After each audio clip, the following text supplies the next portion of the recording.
The scrapyard district of Heirs, 9 wasn't much to look at.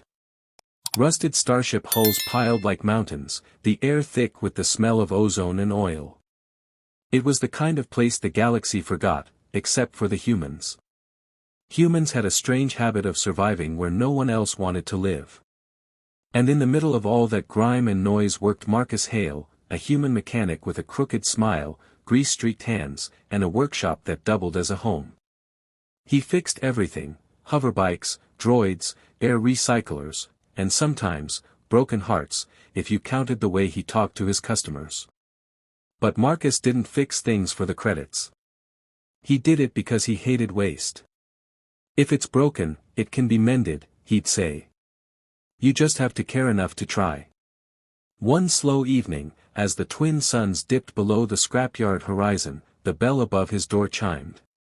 In stepped 3 children, or at least, what looked like children. They were small, wearing dusty cloaks with hoods too large for their heads.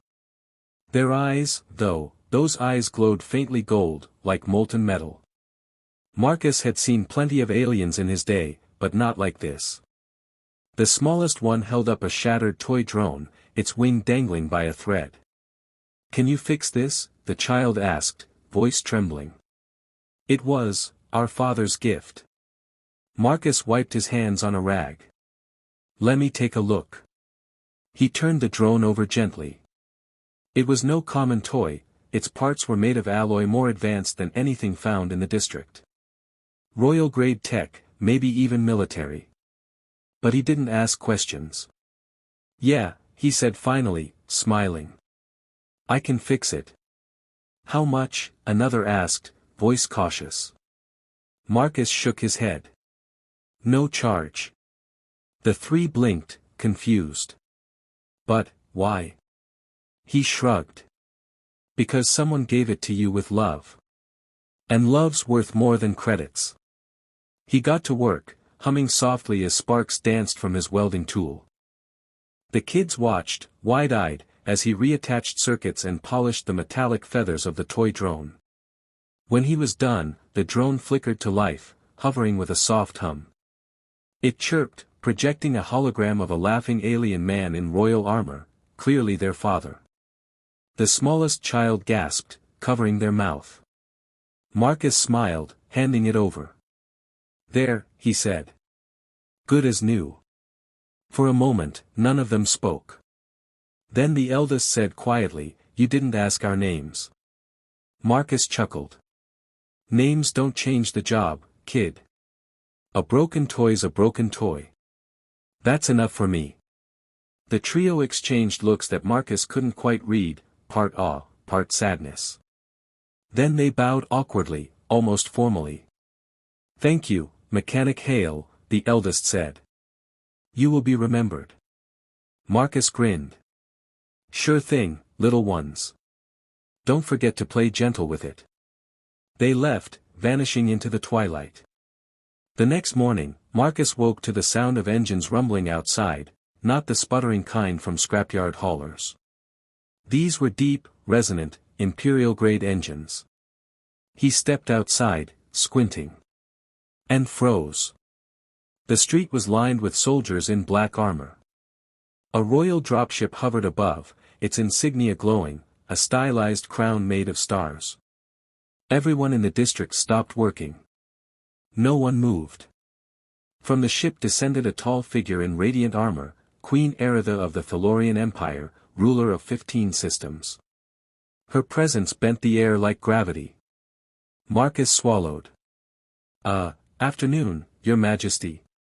The Queen's voice echoed, melodic and cold. "You are Marcus Hale, human mechanic?" "Yes, ma'am," he said slowly. "If this is about unpaid taxes, I can." Her expression softened suddenly, something like grief flickering across her face. "You repaired a drone for 3 children last night." Marcus blinked. "Yeah, I did. Sweet kids. Hope they didn't get in trouble for wandering out so late." The Queen exhaled shakily. "Those kids were my heirs. My children." The crowd gasped. Marcus went pale. oh. She stepped closer, eyes glimmering with tears. For months, they have been withdrawn, silent since their father's death. Nothing I did reached them. Until last night. When they returned, they were smiling again. She paused, voice trembling. They told me of a man who fixed what was broken, and asked for nothing. Marcus scratched his neck. Well, ma'am, sometimes a little kindness does the trick.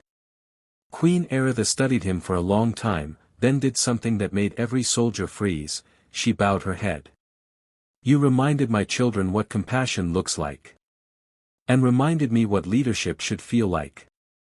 Marcus, dumbstruck, tried to bow back and almost dropped his wrench. The queen laughed softly. The Empire will not forget this, Mechanic Hale. From this day forth, your shop will be protected under royal decree. And should you ever need a favor, ask. As the ship rose into the sky, Marcus stood in silence, wind from the engines whipping his jacket. He looked down at the little workbench where the drone had sat. A single feather-shaped shard of alloy remained, gleaming faintly gold. He smiled and tucked it into his pocket. Later, when customers came asking if he really met the queen, Marcus would shrug. Maybe. Doesn't matter. He'd point to the sign above his counter, handwritten and greasy, but honest. Repairs free for kids. Some things are worth more than money. And somewhere among the stars, 3 royal children played happily with a drone that sang again, thanks to a human mechanic who just couldn't stand to see something broken.